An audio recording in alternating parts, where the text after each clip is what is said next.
easy go.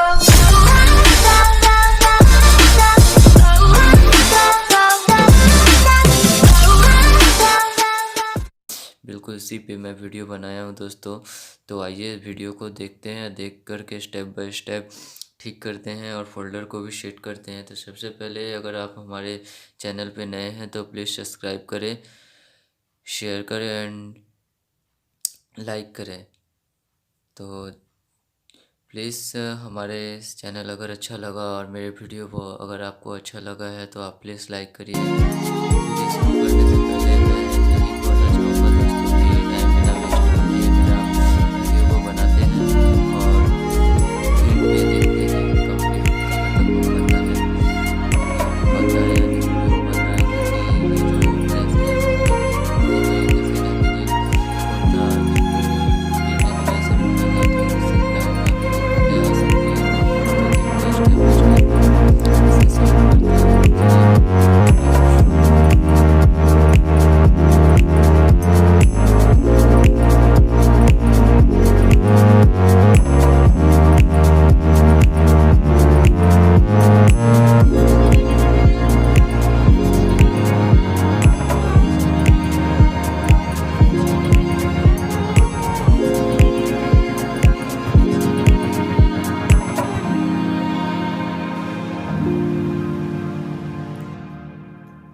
दोस्तों मैंने video पे जो पैनल के बाद इसके साइड पे ये वाला जो ग्लू आता है मार्केट पे उससे मैंने यूज़ किया है। सॉरी दोस्तों, वीडियो बनाते समय मैंने वीडियो को स्टॉप किया था और उसे रिटर्न ऑन करना भूल गया, जिसकी वजह से मैंने इस पर लश गम किस प्रकार से डाला और इसे किस प्रकार से सेट किया इसको मैं नहीं दिखा पाया। इसके लिए मैं बहुत सॉरी मांगता हूँ, क्योंकि मेरा बिल्कुल भी ध्यान पे नहीं था कि इसके साइड में जब मैं ग्लू दिया तो मेरा वीडियो स्टॉप करके रखा था मैंने, इससे प्रॉब्लम आ गई। तो आपको इसी प्रकार का ग्लू यूज़ करना है, और नहीं तो और भी दूसरे ब्रांड का ग्लू आता है, आप उसे यूज़ कर सकते हैं। और यूज़ करने का ग्लू को इसके मैं ऊपर से आपको बताने की कोशिश कर रहा हूँ।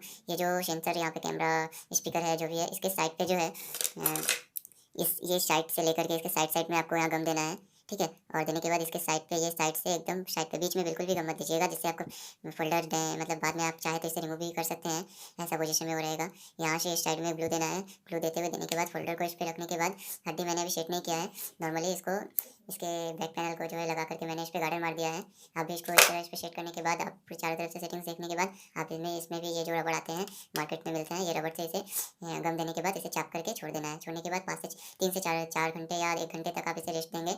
जब ये ग्लू जब पूरी तरीके से सूख जाएगा तब इस गार्डर को रिमूव करेंगे। तो तब तक के लिए वेट करते हैं दोस्तों, जब तक ये ग्लू नहीं सूख जाता है। उसके बाद मैं आगे का स्टेप इसमें मदरबोर्ड सेट करना, इस पर बैटरी फिटिंग करना और किस प्रकार से इसे कम्प्लीटली सेटिंग करने के बाद ये फ़ोन ऑन होकर चलता है कि नहीं चलता है इसको भी हम देख लेंगे। तो तब तक के लिए वेट करते हैं। और वीडियो बीच में स्टॉप हो जाने के कारण मैंने ग्लू नहीं दिखा पाया इसमें किस प्रकार ग्लू लगाया, तो इसके लिए बहुत सॉरी। लेकिन ये कुछ उतना खास नहीं था दोस्तों।